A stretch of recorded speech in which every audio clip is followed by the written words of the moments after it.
والسلام على أشرف الأنبياء والمرسلين نبينا محمد وعلى آله وأصحابه ومن سار على نهجه إلى يوم الدين أما بعد. Fillimisht e falenderojmë Allahun Azza wa Jall për çdo send që na jep subhanahu wa taala. Pastaj ju falenderoj juve vllazni, Allah ju shpërblet për këtë mikpritje. Ne deri tash kena kalu shumë mirë, mas na ka prit domethënë realisht askush kështu e di. Ndoshta pse s'na kanë njoft si ju, po sidoqoftë Allah ju shpërblet edhe vazavendsoft me shumë më të mirë, edhe domethënë pa mundsoft të keni xhallart edhe davexhit më të mirë cilat ekzistojnë. Allahu Azza wa Jall i ka dallu besimtarët me shumë sende dhe prej sendeve me cilat Allahu na ka dallu për njerëzve tjerë është vllaznilloku për hir të Allahut Azza wa Jall. Se neve nuk na bashkon këtë vend kur një send. Unë themi kur një send, se ndoshta e bashkon diçka tjetër, po fillimisht, sidomos ne të cilët kemi ardhur nga larg, nuk na bashkon me ju diçka përpose dashuria për hir të Allahut Azza wa Jall. Jemi takuar në rrugt të Allahut subhanahu wa taala dhe dëshirojmë që dashuria të cilën e kena ndërtuar për hir të Allahut subhanahu wa taala qëndrojë. Dhe prej mënyrave më të mirë të qëndrimit dashurisë mes vëllezërve musliman është që ato të mbajnë kapak kontaktet dhe të vizitojnë her pas here njëri me tjetrin. Andaj Allahu Azza wa Jall kur ka thonë për besimtar se me të vërtet besimtar janë vëllezër, e ka filluar me fjalën e tij innama al-mu'minuna ikhwa. Innama al-mu'minuna ikhwa. Kjo fjala innama arabisht do thotë i thujnë arab lil hasr. Kjo në letërsinë e elokuencën e arabëve do thotë lil hasr, e veçon një send prej çdo sendi tjetër. Kjo do thotë innema me të vërtet vetëm besimtarët janë vëllezër. Kjo është përkthimi i drejtë i këtij ajeti. Jo me të vërtet besimtarët janë vëllezër. Jo, me të vërtet vetëm besimtarët janë vëllezër. Kjo jashtë vllazërisë të gjakut. Jemi të fort për vllazëri të tjera. Allahu Azza wa Jall krejt vllaznit tjera i ka ul dhe i ka bot kota përpos një lloj vllaznilloku, është vllaznilloku për hir të Allahut. Kur ka thënë Allahu subhanahu wa taala innamal mu'minuna ikhwa, me të vërtet besimtarët, vetëm besimtarët janë vëllezër. Dhe ky vllaznilllok nuk është se ndithjesht në dinin Allahut Azza wa Jall. Ky vllaznilllok në fenë Allahu subhanahu wa taala është send i ngritur dhe ka pozitë lart në dinin Allahu subhanahu wa taala. Mirë, po ne shpesh e neglizhojna faktin se ai vllai i cili është afër neve, ky apo ky tjetri është vllau i jo. Edhe shumica e muslimanëve e neglizhojnë këtë fakt, se Allahu e ka bën njeriu i cili falet me ty në xhami vlla tandin. Andaj duhet ta shikojnë na me si vllaun ton. Duhet ta mëshirojmë ashtu siç e mëshirojna vllaun ton prej nanës edhe babës. Duhet, domethënë kur të hidhrohemi me atë për diçka, të hidhrohemi ashtu siç hidhrohemi me vllaun ton. Jo këtij, domethënë për një fjalë, mos t'i folim më asnjëherë, ndërsa atij tjetrit për sende shumë më të mëdha t'ia falim. Jo, duhet t'i kena raportet ngjashme sikur se i kena me vllazërit dhe motrat tona nga nana dhe baba. Për këtë shkak Allahu Azza wa Jall nuk ka thonë me të vërtet besimtarët janë grupe lidhët njëna me tjetrën, ka thonë me të vërtet vetëm besimtarët janë çfarë? Janë vëllezër dhe e ka bën lidhjen mes vëllezërve me fjalën vëllezër, e ka bën lidhjen mes muslimanëve duke ju thënë njëri tjetrit se janë vëllezër. Andaj Allahu Azza wa Jall i ka dhënë rëndësi të madhe pozitës vllaznillokut për hir të Allahut subhanahu wa taala. Edhe vetë pejgamberi sallallahu alaihi wasallam e ka lëvdu vllaznillokun për hir të Allahut Azza wa Jall. Andaj pejgamberi sallallahu alaihi wasallam ka treguar për ato njerëz që i vizitojnë vëllezërit e vet për hir të Allahut subhanahu wa taala. Njerëz që kanë dalë dhe kanë vizituar vëllezërit e vet për hir të Allahut Azza wa Jall.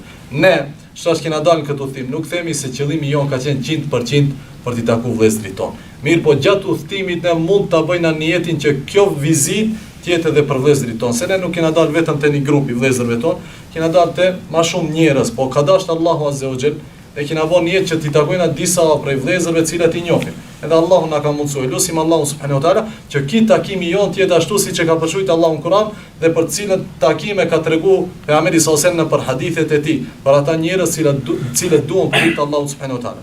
Bile ajo që është më e rëndësishme, pejgamberi sallallahu alaihi wasallam ka thënë hadithin cilin krejt ju e dini. Ajo është hadithi i 7 personave të cilët do të jenë në hijen e arshit të Allahut në ditën e gjykimit, dhe ka thënë edhe 2 vëllezër apo 2 njerëz cilët janë dashur për hir të Allahut subhanahu wa taala. E duan njëri tjetrin për hir të Allahut pa asnjë interes tjetër të kësaj dynjaje. Mirë, po kjo për tu arrit është shumë e rëndë. Nga se nëse shohim ne me ka e ka krahasu pejgamberi sallallahu alajhi wasallam, këta dy njerëz i ka krahasu me një udhëheqës i cili është i drejtë. Është një sundimtar, edhe ka shumë njerëz. Pejgamberi sallallahu alajhi wasallam ka thënë se sundimtari i drejtë do të jetë në hijen e arshit Allahut në ditën e gjykimit. Mirë po, sundimtari tek Allahu azza wa jall ndryshe llogaritet se sa njerëzit tjerë. Andaj shumë rënd të jesh i drejtë derisa të hish në hijen e arshit Allahut si sundimtar. E pejgamberi sallallahu alajhi wasallam na tregon se këta dy njerëz, të cilët duan për hir të Allahut, duhet të bëjnë diçka shumë të rëndë. Çfarë është ajo? Niyeti i zemrave të tyre. Mos jetë niyeti përpos se të jetë dashuria për hir të Allahut azza wa jall. Nëse ka eventualisht ndonjë interes tjetër dynjas, këto dy persona nuk hin.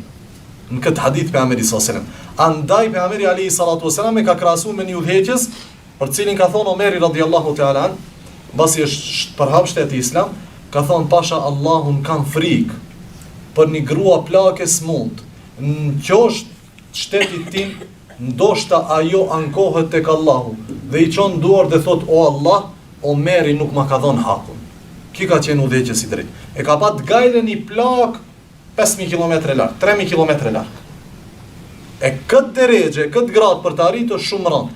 Andaj pejgamberi sallallahu alajhi wasallam kur ka thonë di vëllezër të cilët duan për hir të Allahut, me dojë mos të ketë ndonjë vështirësi për t'u arritur kjo, që të jemi prej atyre të cilët, domethënë do të takohen me këto njerëz të mirë, me këto 7 grupe të njerëzve në hijen e arshit të Allahut në ditën e gjykimit. Plus asaj, kur kanë fol dietar për vllazërinë islame, kanë treguar se kjo vllazëri ka veçori prej krejt llojeve të vllazërive.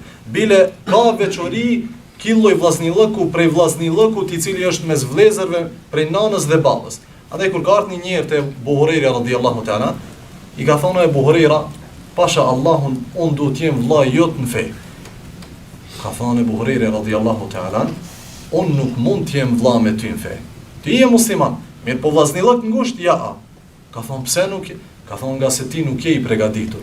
Ka thonë si mendosh nuk jam i përgatitur?